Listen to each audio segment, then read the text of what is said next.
Hello all and welcome to the online class of AUP Global School. This is our class 2 of Unit 2.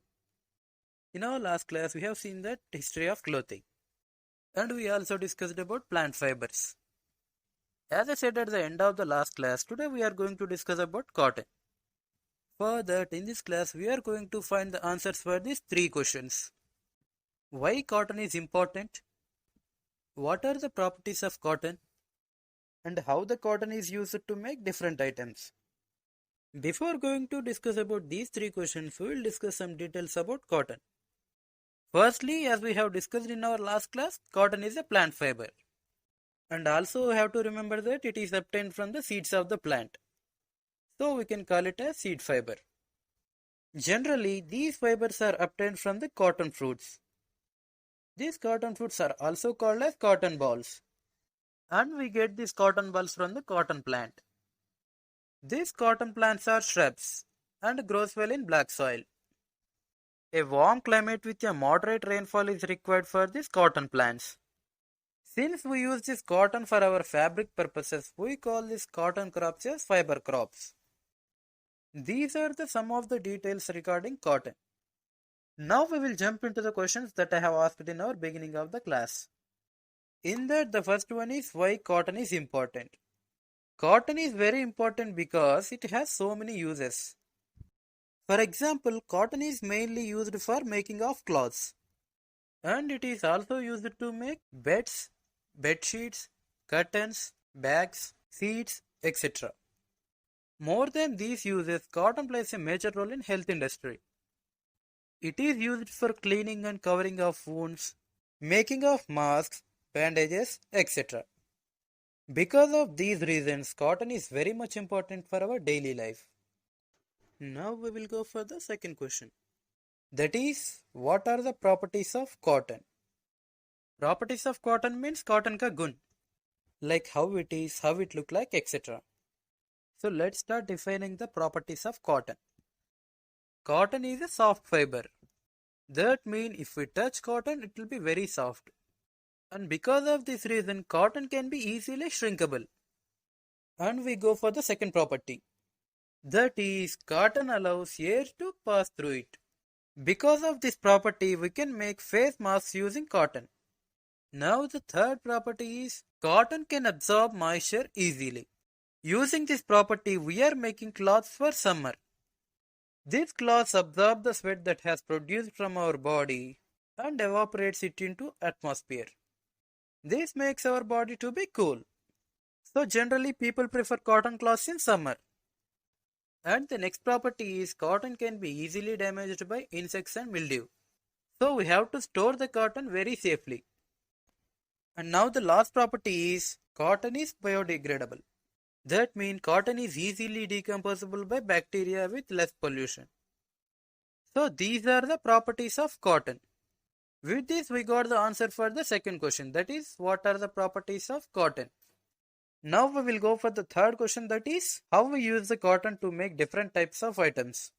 Or else we can simply say that how we make cotton fabric using cotton fiber. Further, there are some steps that we will discuss now. In that process, the first step is picking. In this step, firstly we will collect the ripened cotton balls from the cotton plant. And then we will pick out the cotton fibers from the cotton balls. This picking process can be done in two ways, either by using hands or by using machinery. Now we will go for the second step, that is ginning.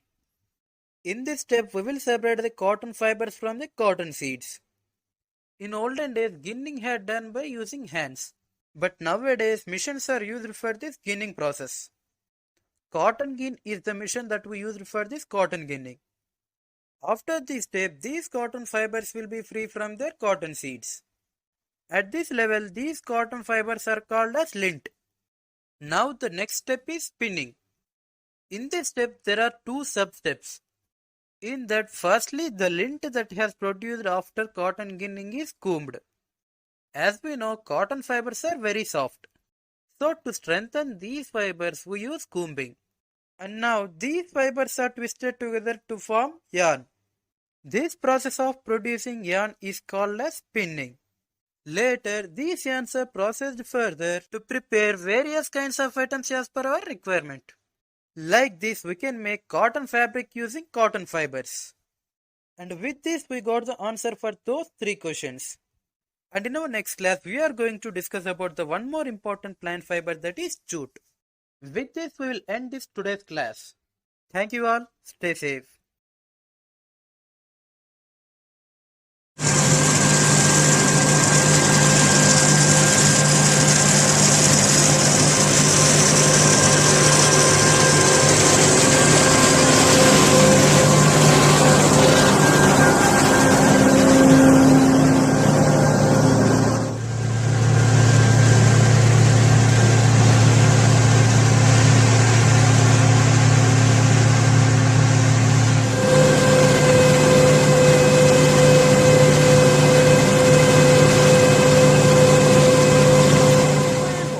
Fibers into yarn dates back to ancient times when people fashioned primitive spindles out of sticks. Around 500 BC, the spinning wheel was born in India. Today's factories have fully automated spinning machines that work on the same principle as a spinning wheel. This is a 2-ply commercial yarn, the kind factories use to weave fabric for making jeans and tops. It's made from large bales of raw cotton. Cotton comes from a plant, so naturally some leaves and stems are mixed in with the cotton fibers. To remove them, the first machine passes over the bales and removes a 5mm layer of cotton, then sends it through a duct system to the blending and cleaning machine. That machine processes 500 kilograms of cotton per hour. The cotton comes out evenly blended and cleaner, but still not clean enough. So it goes into a second cleaning machine, which finishes the job.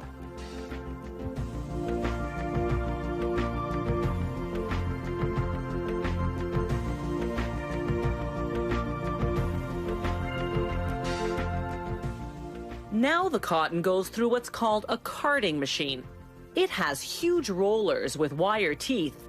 They comb out the tangled fibers and line them up in parallel rows.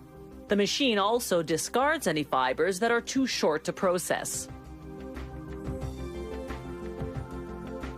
Next stop, the coiler. This device takes the rows of fibers and forms them into a thick and loose first stage yarn called sliver.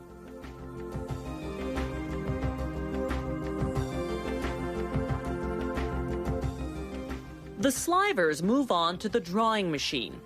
It lines them up 6 at a time and draws them out, stretching them to form a second stage yarn.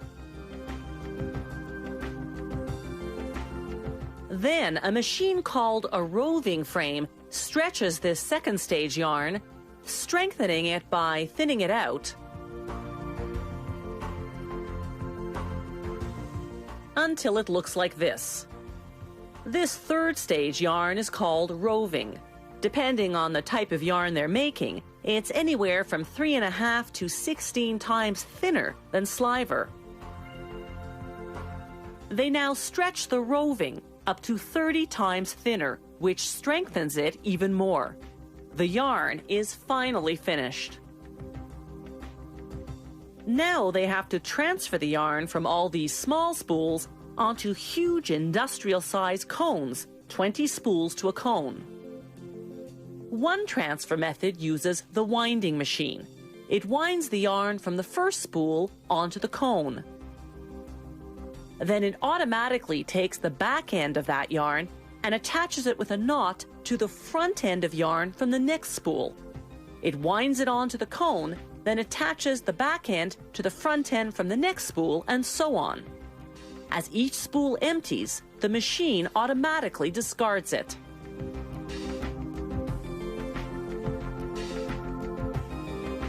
And while all that winding's going on, the machine's optical sensor, that white object you see crossing the screen, does a quality control check.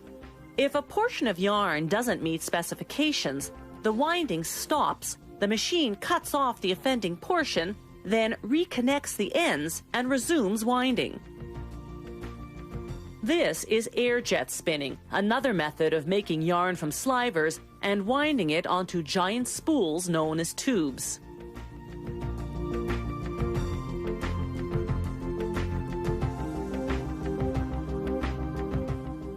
A suction tube grabs the front end of one spool and connects it to the back end of the previous one, again with a tiny knot.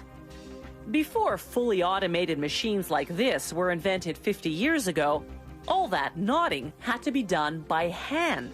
The thin finished yarn is 200 times lighter than the thick first stage yarn that came out of the carding machine. From start to finish, spinning this yarn has taken 48 hours.